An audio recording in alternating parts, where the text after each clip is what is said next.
Hey guys, Raging Asian here, bringing you another Disgaea RPG video. Today I'm going to be focusing on Item World. As you can see on my screen, we're going to go ahead and go into it. Item World, for all intents and purposes, for those of you who don't know anything about the game, is whenever you jump into an item and you clear wave after wave of monsters, eventually clearing out the level that you're currently on and increasing the level of the weapon itself. By doing so, you increase its stats.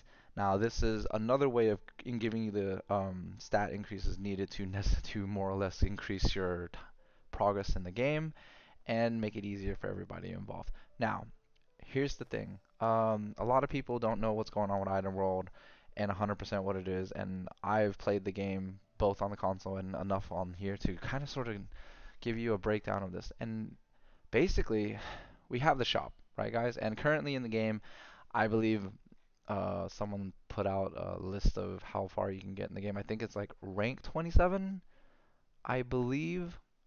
I think it's item rank 27. I might have seen an item rank 30. Um, Somewhere along the lines, and I could be wrong on that one, but for sure I've heard someone say 27 for sure.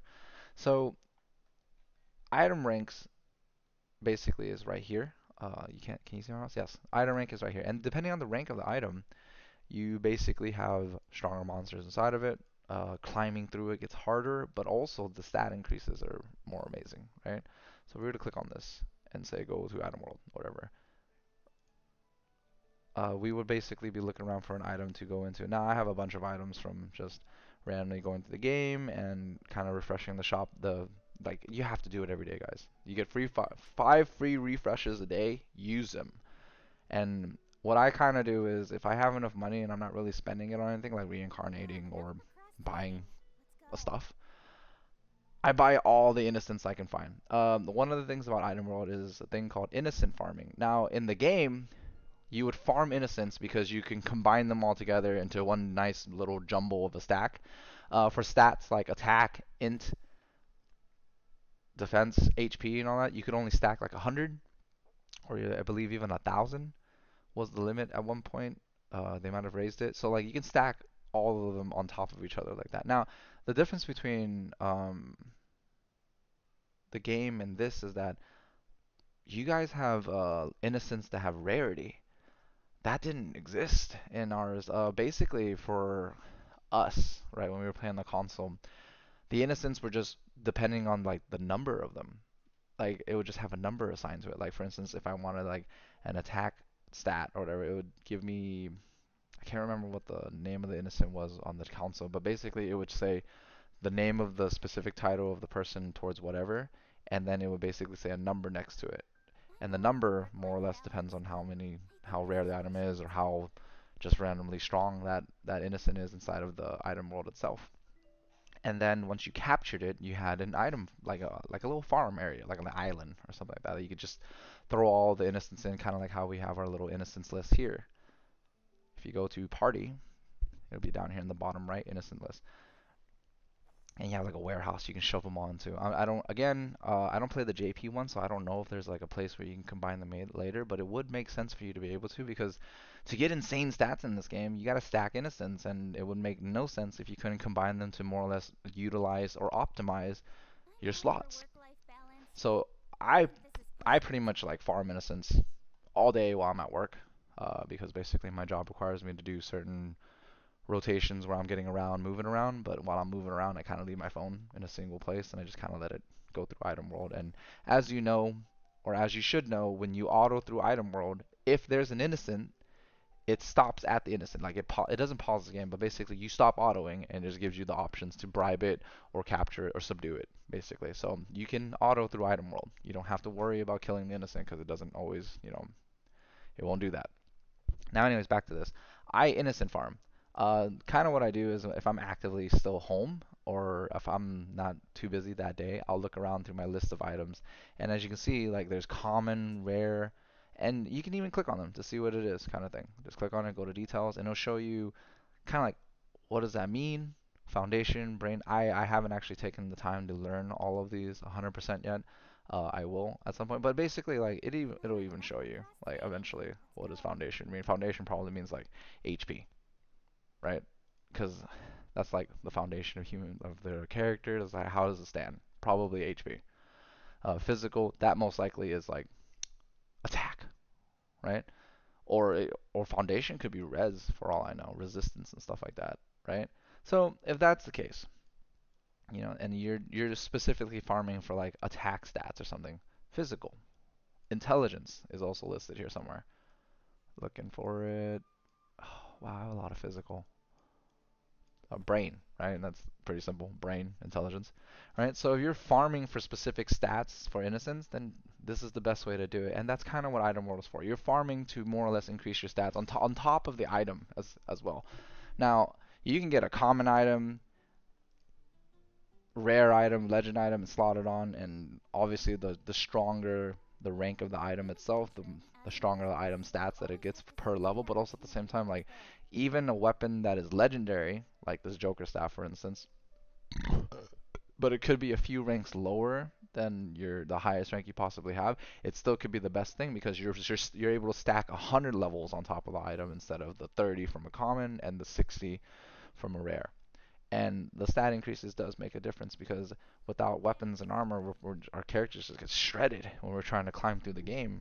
You could be the same level as the map that is required, but if the defense stats aren't there, you just get crumbled instantly, right? So item world is a very important part of the game. Now, some people think, okay, it's cool, so let me just raise my item rank to the maximum, 27 or 30, and then just farm those items from the shop and just go into them, and then I'll just be easy peasy good. No, that is not the case actually. What a lot of people haven't told you yet or you don't know is that when you go into item world, there's a way to more or less not cheat the system because it's been in place even in the console version, but basically there's a way to jip the system. Let's say I have this thorny mittens. I don't know what rank it is per se, so let's go to the things item world. Da, da, da, da, da. All right, so the thorny mittens is rank 19. That's my current highest rank. I plan on climbing more, but I'm currently kind of stopgapped by uh, my characters not being strong enough. Anyways, so I'm at item rank 19, right? But if I go into this thorny mittens, go to some people say floor 10 has a good shot. Like I basically go all the way to the end, like because I'm gonna go all the way to the end regardless on this item. And basically on floor 60, because there's 60 levels to this, when you get to the wave where the boss monster is there, stop autoing, right? First, when you get on floor level 60, and then you focus the boss when you see it. The boss will drop a box. And not always, right? So if it doesn't drop a box, you can go ahead and retry. And it doesn't cost energy because item world is basically free for us. Now, when that boss monster drops an item, the item that it drops will always be one rank higher than the item that you are currently in. That's how we'll slowly, while the game is still adding stuff for us, continue on with our progress in terms of stats and all that. Okay, so that is how you continue climbing an item world, giving stats to your characters and making sure they're geared out to the way they are. I personally do not waste my time looking for items that are lower ranked than the maximum I'm at. Like for instance, I can only do 19 right now, but I've got stuff from like that dropped from like this Hagoita or whatever dropped from when I was in a different level 19 item, so it's a 20. I don't have access to that.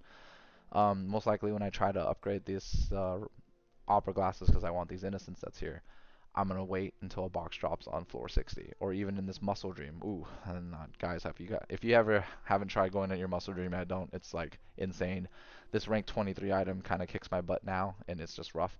But again, if you keep utilizing that system where you're constantly just kind of jumping into an item, grabbing, killing the boss, making sure something drops, and then leaving, the rank of the item will consistently keep going up one at a time. Now, again, it's going to get harder and harder, but hopefully, as you gear out your characters while climbing an item world and stuff like that, you'll be able to handle it and stuff. Anyways, that's just what I do in terms of slowly increasing my progress instead of just kind of re-rolling, not re-rolling, but like kind of doing the double EXP at 30 minutes or 15 minutes before reset and kind of utilizing it day by day to kind of push me as far as I possibly can. Um, yeah. Anyways, hopefully the game will introduce item innocence combining, maybe even like a I'm not saying that this version of Item World is boring, because it kind of is, because the console one's a little bit more complicated, and you can cheat the system a little bit more on that one. But this is fine too. If this is the only way they can make it work for, the mobile game, I'm fine with it as well.